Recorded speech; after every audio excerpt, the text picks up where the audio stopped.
Ramai mengenali Bella Astilah sebagai seorang wanita yang sentiasa kelihatan kuat di hadapan orang ramai. Tetapi di sebalik senyuman itu, rupanya ada satu kisah yang selama ini tidak ramai tahu.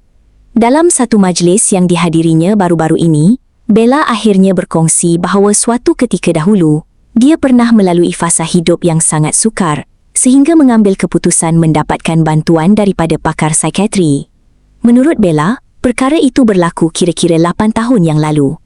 Beliau mengakui ketika itu dirinya berdepan tekanan yang sangat berat dan memilih untuk mendapatkan bantuan secara profesional demi menjaga kesihatan mental.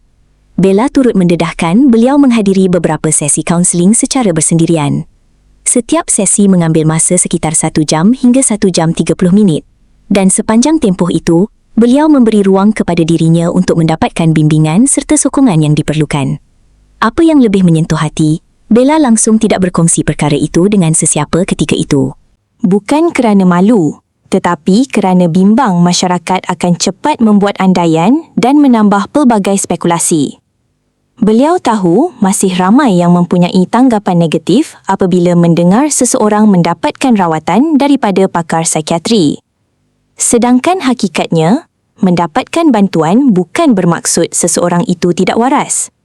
Sebaliknya, ia adalah satu langkah berani untuk menyayangi diri sendiri sebelum keadaan menjadi lebih serius. Bella juga berharap mereka yang sedang bergelut dengan tekanan emosi atau kesihatan mental tidak takut untuk mendapatkan bantuan di tempat yang betul.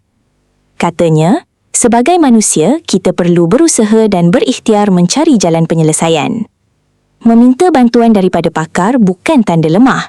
Ia adalah tanda bahawa kita menghargai diri sendiri dan mahu menjadi lebih baik.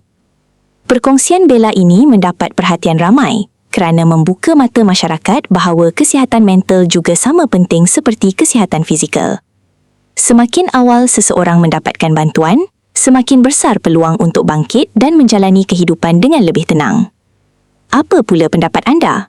Adakah masyarakat hari ini sudah lebih terbuka menerima mereka yang mendapatkan bantuan kesihatan mental?